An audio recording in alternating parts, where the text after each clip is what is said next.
জাতীয় ঐক্যমত্য কমিশনের 21 দিনের আলোচনা শেষে এখন ব্রিফিং করছেন ডক্টর আলী রিয়াজ। আমরা সরাসরি সেখানে যুক্ত হচ্ছি। বেশ কয়েকদিন ধরেই চলছে, আপনারা বুঝতেই পারছেন যে অত্যন্ত গুরুত্বপূর্ণ বিষয় বলে। সর্বশেষ গতকাল আলোচনার ক্ষেত্রে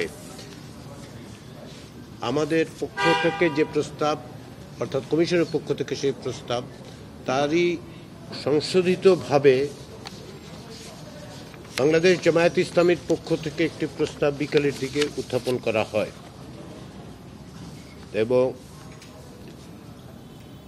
সেই প্রেক্ষাপটে গত রাতে আরও কয়েকটি রাজনৈতিক দলের পক্ষ থেকে কিছু কিছু সংশোধনী প্রস্তাব হাজির করা হয়েছে, আমাদেরকে জানানো হয়েছে। সেই প্রেক্ষাপটে আজকে ঐক্যমত্য কমিশন সকালে বৈঠকে মিলিত হয়ে আমাদের পক্ষ থেকে একটি সংশোধিত সমন্বিত প্রস্তাব আমরা হাজির করি।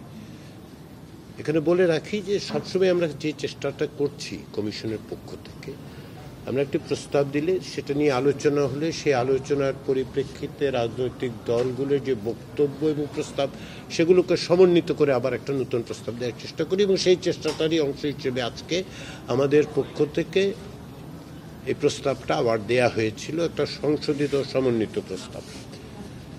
এখানে প্রধান উপদেষ্টা মনোনয়নের ব্যাপারে ঐক্যমত্য কমিশনের পক্ষ থেকে যে প্রস্তাব, সেটা হচ্ছে 5 জনের একটি বাছাই কমিটি হবে। সেটা হচ্ছে প্রধানমন্ত্রী, বিরোধী দলীয় নেতা, স্পিকার, ডেপুটি স্পিকার যিনি বিরোধী দলের হবেন এবং সংসদের দ্বিতীয় বৃহত্তম দলের একজন প্রতিনিধি,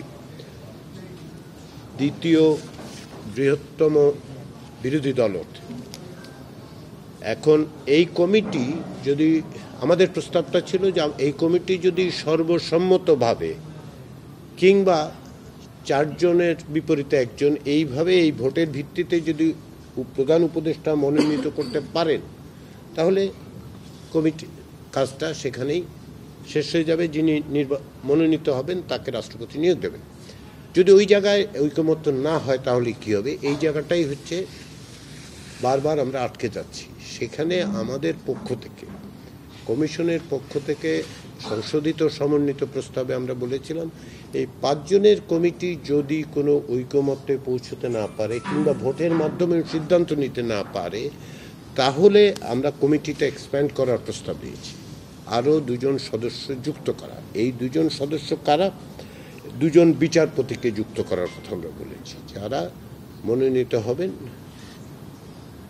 প্রধান বিচারপতি, সর্বশেষ যিনি প্রধান বিচারপতি ছিলেন তিনি, এবং আপিল বিভাগের একজন জ্যেষ্ঠতম যিনি, তারা বসে 2 জন প্রতিনিধি পাঠান। 2 জন প্রতিনিধি, তারা 2 জনই আসলে বিচার বিভাগের থাকবেন।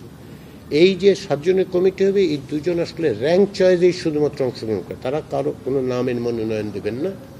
ইতিমধ্যে মনোনীত যে সমস্ত নাম সেগুলো র্যাঙ্ক চয়েসে চলে যাবে এই 5 জনের সঙ্গে, তারাও এই র্যাঙ্ক চয়েসে অংশগ্রহণ করবে।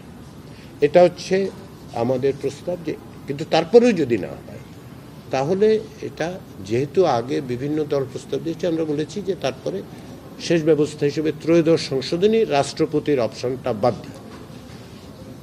এই র্যাঙ্ক চয়েসে এই নতুন ইনক্লুশন আমাদের কাছে মনে হয়েছে যে এটা সমস্যার সমাধানের সবচেয়ে সহজ উপায় এবং এই নিয়ে বিস্তারিত আলোচনা হয়েছে এবং এইখানেই আমরা এই র্যাঙ্ক চয়েসের জায়গাটাতে ঐকমত্যের জায়গায় আসতে পারছি না।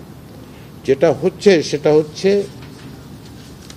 র্যাঙ্ক চয়েসের ব্যাপারে বা যেই প্রক্রিয়াটা আমরা বলেছি ত্রয়োদশ, আজকের আলোচনায় আমরা যেটা দেখতে পাই যে অংশগ্রহণকারী যে সমস্ত দল এবং জোট, তার 3/4 মতো দল এবং জোট কমিশনের প্রস্তাবটা সমর্থন করছে। বিএনপি সহ কয়েকটা দল, অন্যান্য অংশগুলিতে তাদের কোনো আপত্তি নেই। কমিটি 5 জন করা, কিভাবে মনোনয়ন হবে সেগুলো, তাদের আপত্তিটা হচ্ছে ওই র্যাঙ্ক চয়েসের জায়গাটাতে বিচারপতিদের ইনক্লুড করে যে র্যাঙ্ক চয়েস পদ্ধতিতে তারা আপত্তি করছেন, বিএনপি সহ কয়েকটি দল। এখন এই বিষয়ে সিদ্ধান্ত নিতে গেলে তারা নোট অফ ডিসেন্ট দেবেন এরকম ইঙ্গিত দিয়েছেন তারা। এই অবস্থায় কমিশন সিদ্ধান্ত নিয়েছে যে আমরা এটা কমিশনের সিদ্ধান্ত হিসেবে পরে জানাবো।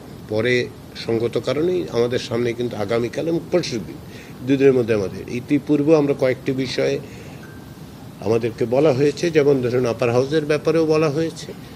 রাজনৈতিক দলগুলো আমাদের বলেছেন কমিশন সিদ্ধান্ত নেবে যেহেতু দলগুলো, ফলে আমরা এটা নিয়ে যাচ্ছি যে আমরা আমাদের। কিন্তু আজকে যে পরিস্থিতি আমরা দেখতে পেয়েছি, তত্ত্বাবধায়ক সরকারের গুরুত্ব বিবেচনা করে বিভিন্ন রাজনৈতিক দলের সর্বশেষ সমস্ত প্রস্তাবকে সমন্বিত করে কমিশনের পক্ষ থেকে যে প্রস্তাব দেয়া হয়েছে তাতে আজ এই আলোচনায় উপস্থিত 3/4 দল কমিশনের প্রস্তাবকে সমর্থন করছেন।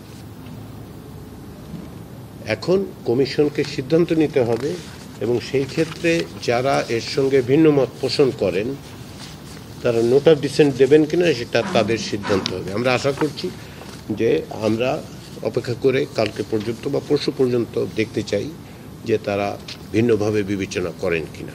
তত্ত্বাবধায়ক সরকারের জায়গাটা আমরা এখানে এসেছি। দ্বিতীয় যেটা, সেটা হচ্ছে মহা হিসাব নিরীক্ষক ও নিয়ন্ত্রক নিয়োগের বিধান এবং ন্যায়পালক নিয়োগের বিধান। মহা হিসাব নিরীক্ষক ও নিয়ন্ত্রক নিয়োগের জন্য কমিটি গঠনের বিধানটা আমরা সংবিধানে